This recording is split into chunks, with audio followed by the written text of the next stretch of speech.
Class 56, are you a fan? Do you remember seeing them haul coal and freight around the UK? Or did you even work on or drive them back in the day? Well, if you fall into any of these categories, you'll be excited to see that there's a new grid on the block in the shape of the Cavalex Class 56 heavyweight freight locomotive. But how good is it? Does it fully eclipse the detailed Hornby offering? And has Cavalex produced the definitive Class 56? Well, stay tuned to find out as I put this all new model under close inspection.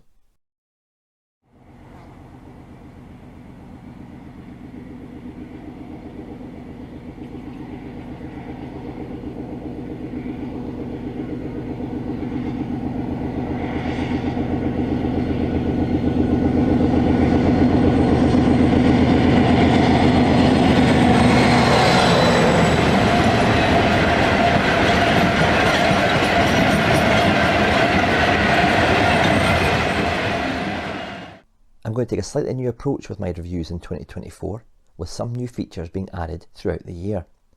I've also revamped the rating system to hopefully better represent the models. So gone is the 5-arrow rating, and in comes the sliding scale of percentage ratings. I hope you find this new format easier to navigate, and I'd welcome all feedback.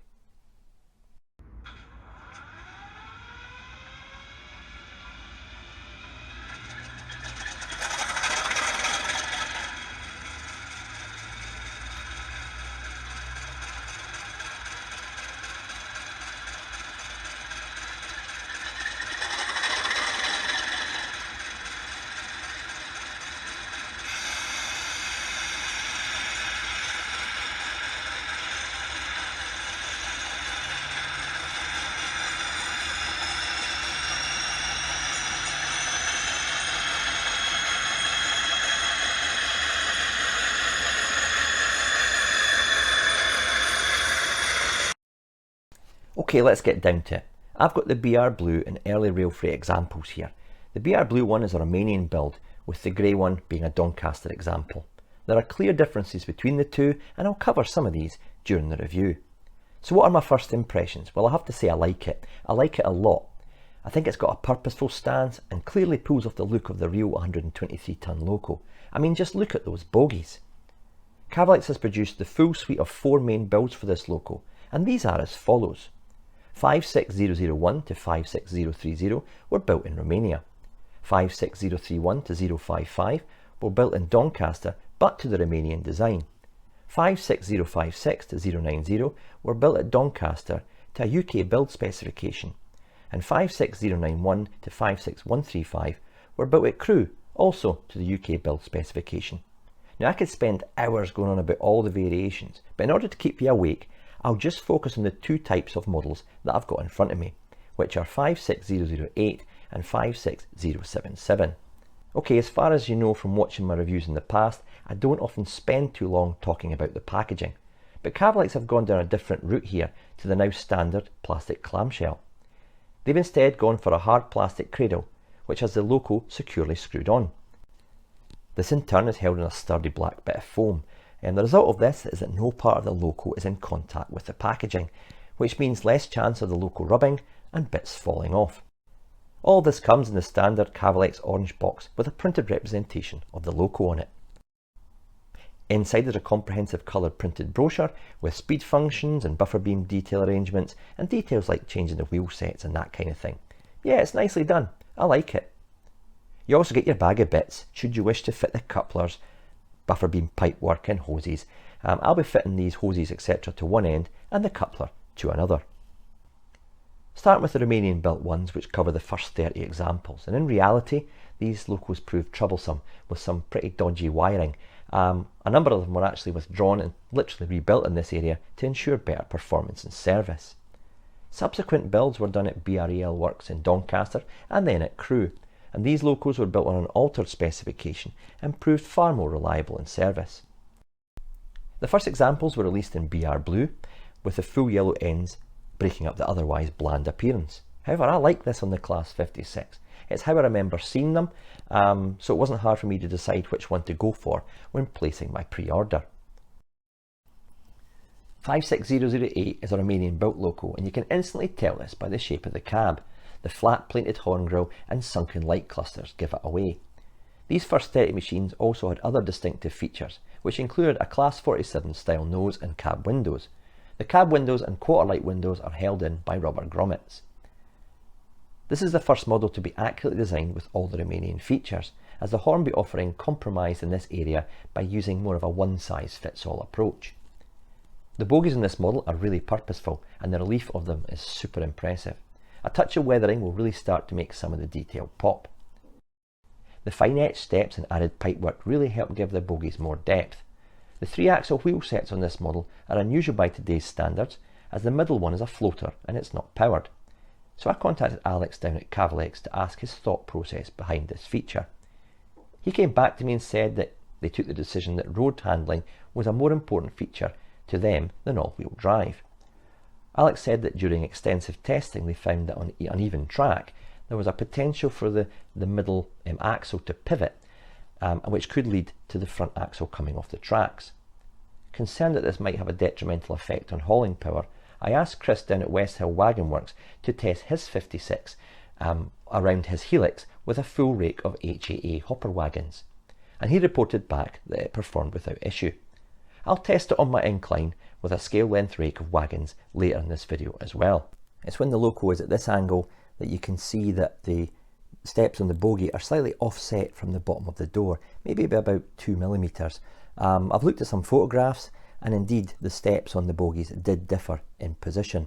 There is, however, a slightly larger gap between the front of the bogie and the buffer beam than is present on the Hornby Class 56. The bogies are modelled with their brakes in the on position, and a few people have mentioned this, but it's a tough call for a manufacturer, and I'm fine with the choice Cavalex have made here. After all, you don't see the minute bogie detail when the Locco is in transit, but you do when it's sitting at a station or it's on shed, where the brakes would obviously be on. In between the bogies, the underframe detail such as fuel tanks and pipework are exquisite. I'm really quite impressed by the level of design and detail on these underframes. The NAM coupling is neatly housed in a pivoting cam, keeping it clear from the front of the bogies. And this is an approach taken by most manufacturers now, as it gives a more realistic appearance. The buffer beam is packed with additional pipework should you wish to fit it, giving the 56 a really impressive look. The remaining built grids also had this Class 47 style buffer beam cowling in position, which was removed on later builds. Round buffers were also fitted to these Loccos from new, with most receiving oval ones later in their careers. The buffers on 008 are softly sprung and are a world away from the rotating ones fitted to the Class 56 from Hornby, and they feel more securely attached as well. Oleo is moulded to the buffers to represent the casting on the new Locco, and that's a nice touch, and one that's also used by Bachmann on their newly tooled Class 47. As I touched on earlier, another feature that differs from the Romanian and UK built 56s is the horn grille on the cab front, and I prefer the Romanian design if I'm being honest. It's just got that look about it. The large metal panel is fixed to the front of the cab, and there's a small rectangular grille. When comparing it to a series of photos of the real 56008, it appears as if the model has a slightly more recessed grille. In reality, the grille was fixed to the back of this metal plate and appears almost but not quite flush with the surface.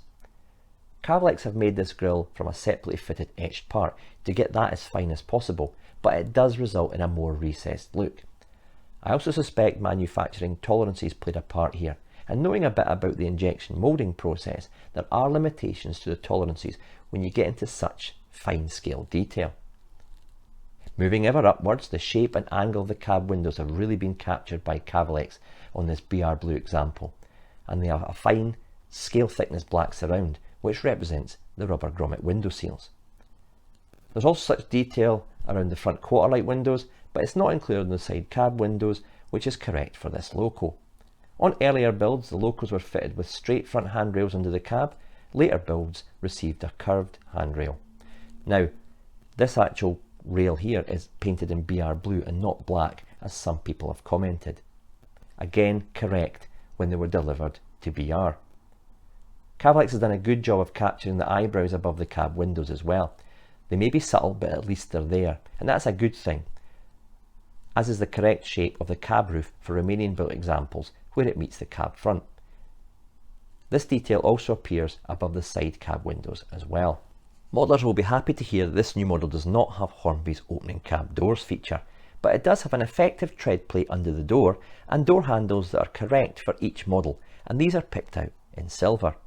Cab interiors are good and perfectly acceptable in this age of interior obsession, and I often wonder why we spend so much time getting hot and sweaty about cab interiors. After all, you can't see the bleeding thing most of the time anyway. But for those looking for a detailed interior, you'll get it here. It's got the control panel picked out in the correct colours, as is some of the detail on the bulkhead. Moving on to the colour of these new models, and wow, don't they just look fantastic in their painted finishes. First off, the BR Blue has a deep lustre to it, and it's one of the best Monstral blues I've seen on a model to date. It's up there with other new models in this livery, and I love it. The warning panel yellow is also bang on. 56008 also has the 8 printed upside down on the side, and this appeared in the real Locco as well, and you know, that's a nice touch. That really made me smile actually.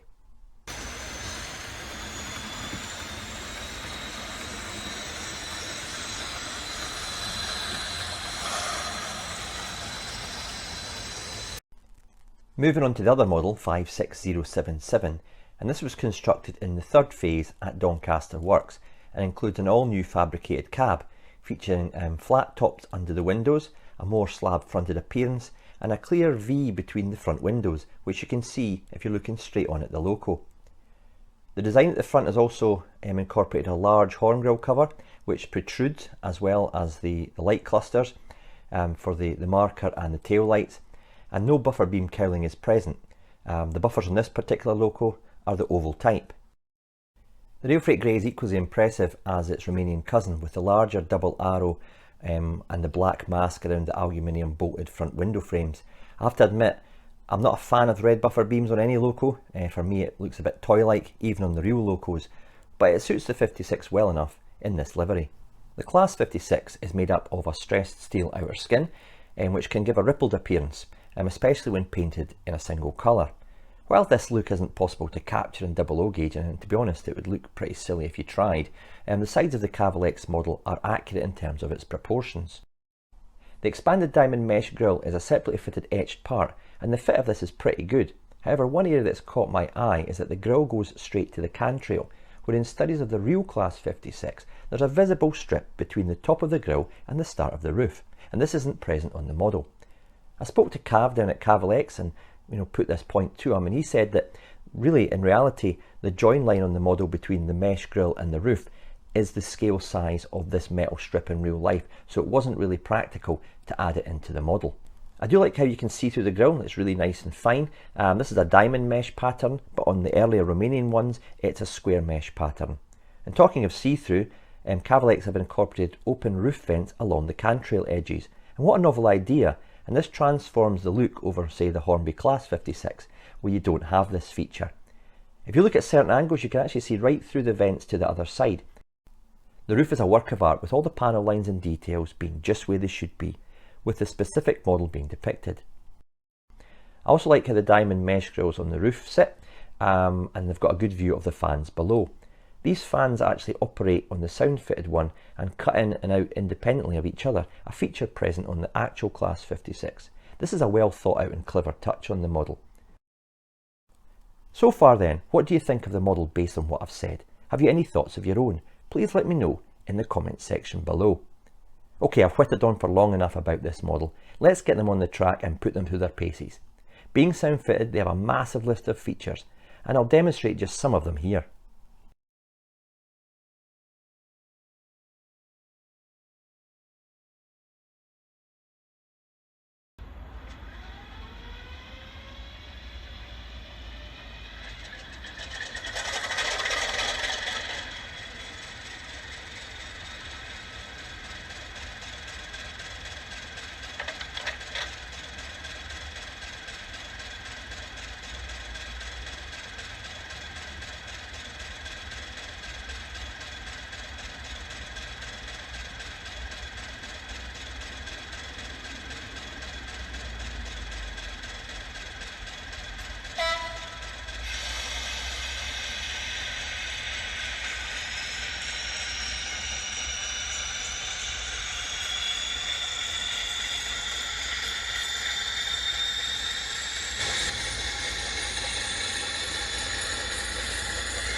Here are my ratings for the new Class 56 from Cavalex, and these are based on the initial testing over a few days and not just a snapshot 10-minute running session. However, what I'll do this year is I'll revisit a Locco after a few months in service to update you on how it's performing. I did this with the Accurascale Deltic last year, and feedback from viewers on this format was positive, so I'll try to do that more often this year. First off, appearance and accuracy, and this model deserves its strong rating. It looks the part and has accurate alterations between the different builds of the 56. The grille and bogie detail are especially impressive, as are the details around the cabs. Performance is also very strong, and this was based on the initial running. As the motor loosens, I'm expecting this rating to increase. However, in my test you'll also have seen the leading wagon in a rake being pulled off the track. This is due to a sticky kinematic coupler. I found that when the coupler pivoted outwards, it sometimes didn't want to pivot back to the central position, and therefore it was dragging the wagon off the track. This happened with my Pike and BBA wagons, however it didn't occur with heavier loads, like coaches. This is something I'll monitor, and it may loosen up over time. Fit and finish is first rate. Now I'm a perfectionist and I couldn't find any signs of glue or marks on the paintwork. And perhaps the lack of a plastic clamshell packaging did help this, and it maybe is the way forward. The livery shades were also spot on, however there was a slight difference on the removable roof of the BR Blue panel to the rest of the model, but Cavalex are not alone with this issue. It's most likely caused by parts being painted separately, maybe on another day, by another person, in a different temperature and humidity, or it's not had the same number of layers of paint on it. All these factors come into play when applying paint. That's one reason I don't like detachable roof panels. I don't see the need for it on this model in particular, as the body is so easy to remove to access the decoder anyway.